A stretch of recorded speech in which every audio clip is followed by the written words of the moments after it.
अगर आपको चलने में, सीढ़ियाँ चढ़ने में, बैठकर उठने में घुटनों में दर्द महसूस हो रहा है तो इसे आप सामान्य दर्द या उम्र का असर समझकर नज़रअंदाज ना करें, क्योंकि यह आपके घुटनों के जॉइंट में हो रहे बदलाव का संकेत हो सकता है। इसलिए सावधान हो जाएं और नज़रअंदाज तो बिल्कुल भी ना करें। नमस्कार दोस्तों, जैसा कि हमने आपको अपनी पिछली अर्थराइटिस वाली वीडियो में बताया था कि किसी भी जॉइंट की सेहत जो है वो निर्भर करती है उसकी कार्टिलेज पर, साइनोवियल फ्लूइड पर और उसकी आसपास की मसल्स पर। अगर ये तीनों ठीक से काम करते हैं तो दर्द नहीं होते, लेकिन जब कुशनिंग घिस जाती है तो दर्द शुरू हो जाते हैं और उससे साइनोवियल फ्लूइड भी कम बनता है और मसल्स वीक है तो वो उस भार को नहीं उठा पाती, जिससे दर्द बना रहता है। ये सब हमने अपनी पिछली आर्थराइटिस वाली वीडियो में बहुत अच्छे से समझाया है, एक्सप्लेन किया है।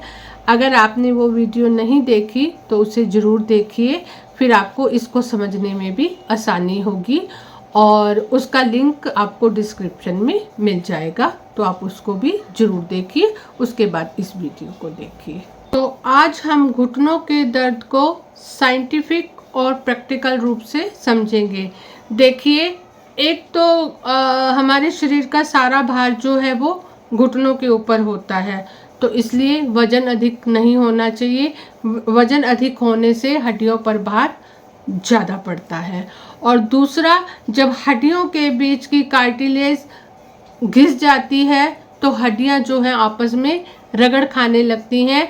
रगड़ खाने से उनमें दर्द आता है। दर्द आने से इन्फ्लेमेशन यानी सूजन आती है, जिससे मूवमेंट करने में दिक्कत होती है।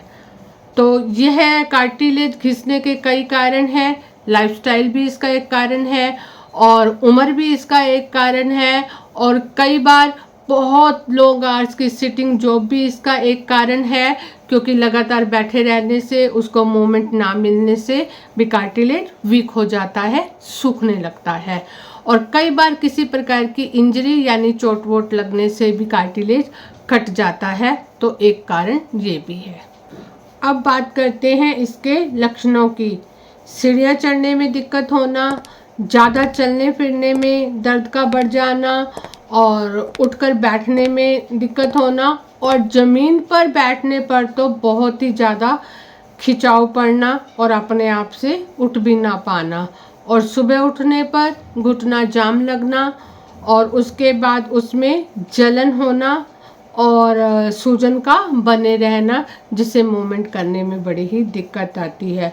अगर दोस्तों आप किसी को भी इस तरह के लक्षण अपने आप में दिख रहे हैं तो सावधान हो जाइए, अपना एक्सरे करवाइए, टेस्ट करवाइए और अपने घुटनों की स्थिति को समझिए और उसके बाद उसकी देखभाल करना शुरू कर दीजिए।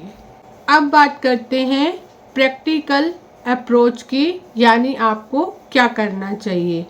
सबसे पहले तो आपको अपना लाइफस्टाइल ठीक करना चाहिए। अगर आप वर्किंग हैं या आपकी सिटिंग जॉब है तो आप कंटिन्यू बैठे नहीं रहिए और ना ही कंटिन्यू चलते रहिए और आप हर 30 से 40 मिनट बाद अपना पोस्चर चेंज करिए। अगर बैठे हैं, बैठकर काम करते हैं तो थोड़ी देर उठकर टहल लीजिए और अगर आपका चलने का काम ज़्यादा है तो बीच में थोड़ी देर बैठ जाइए और अपनी मूवमेंट तो बनाए रखिए, लेकिन बीच बीच में ब्रेक जरूर लीजिए। दूसरा, अपने जीवन में वॉक को शामिल करिए। 15-20 मिनट की हल्की वॉक जरूर करिए और सबसे ज़रूरी, अपने रूटीन में स्ट्रेंथनिंग और स्ट्रेचिंग एक्सरसाइज को ज़रूर शामिल करिए और उसका अभ्यास रोज़ करिए।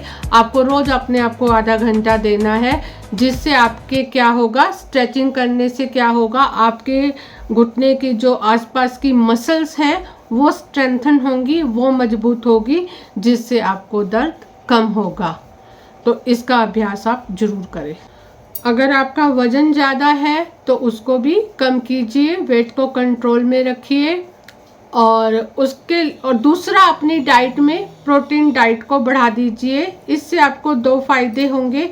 एक तो आपको वेट कंट्रोल करने में मदद मिलेगी और दूसरा, इससे आपकी जो मसल्स हैं उनको स्ट्रेंथ मिलेंगी, वो स्ट्रॉन्ग होंगी, जिससे दर्द कम होगा। और कुछ बातों का ध्यान ज़रूर रखें।